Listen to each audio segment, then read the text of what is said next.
Good morning, everyone. Good morning, ma'am. Please sit down. Thank you, ma'am. You all are coming to the music class in so many days. आप में से किसी के मन में कोई प्रश्न है? मैम, लोकगीत का क्या महत्व है? ये हमारी संस्कृति से कैसे जुड़े हुए हैं? लोकगीत वह धरोहर है जो पीढ़ियों से पीढ़ियों तक मौखिक रूप से चली आ रही है। लोकगीत आमतौर पर खेती, त्योहार, शादी ब्याह, जन्म उत्सव और यहाँ तक कि दुख के समय में भी गाई जाती हैं। कई लोकगीतों में धार्मिक और आध्यात्मिक तत्व भी होते हैं। मतलब लोकगीत सिर्फ मनोरंजन नहीं बल्कि समाज का आईना है। जब हम लोकगीत गाते या सुनते हैं तो हम अपनी जड़ों से जुड़ते हैं, अपनी मिट्टी की खुशबू को महसूस करते हैं। संगीत और कविता केवल मनोरंजन के ही साधन नहीं है, बल्कि यह तो लोगों को एक प्रेरणा पथ प्रदान करते हैं। एक ऐसी प्रेरणा जो किसी भी परिस्थिति में जन्म लेती है, चाहे बात शांति या फिर युद्ध की ही क्यों ना हो।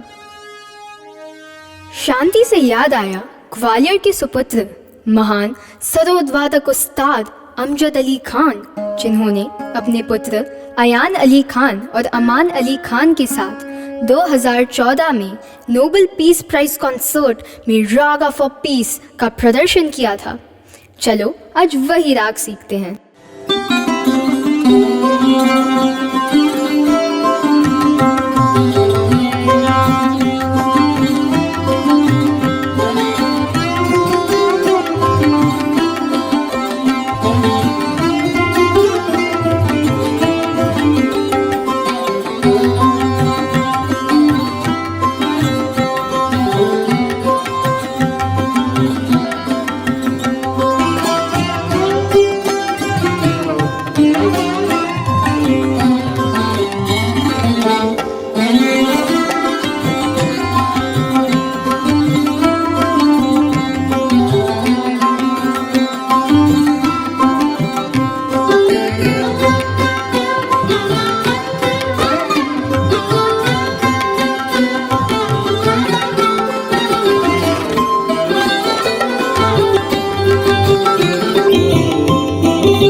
You were correct in your observation that name of Gwalior is written in golden letters on map of India. Isn't it fascinating that our ex-Prime Minister Shri Atal Bihari Vajpayee ji, Piyush Mishra and Javed Akhtar, all three legendary poets, are from same soil of Gwalior? Yes, of course, but their thought processes are so very different. Do you have any idea about how their thought processes were? Our language teacher says that poets are exceptionally intelligent people. The rhythm, the cadence, and music of poetry can mirror the heartbeat of emotion. Through its form, poetry can help people grapple with inexpressible feelings. Ma'am, Atal Bihari Vajpayee के बारे में मैंने भी पढ़ा है कि वह एक शांत लौ की तरह थे, स्थिर और शक्तिशाली, फिर भी शांत। वाजपेयी एकता और राष्ट्रीय गर्व में विश्वास रखते थे, लेकिन बिना आक्रामकता के। उन्हें गहरी समझ थी कि शब्द एक राष्ट्र का निर्माण कर सकते हैं, ना कि उसे तोड़ सकते हैं। Of course, he's such a towering inspiration for all of us, rather the entire nation. And ma'am, I know about Piyush Mishra.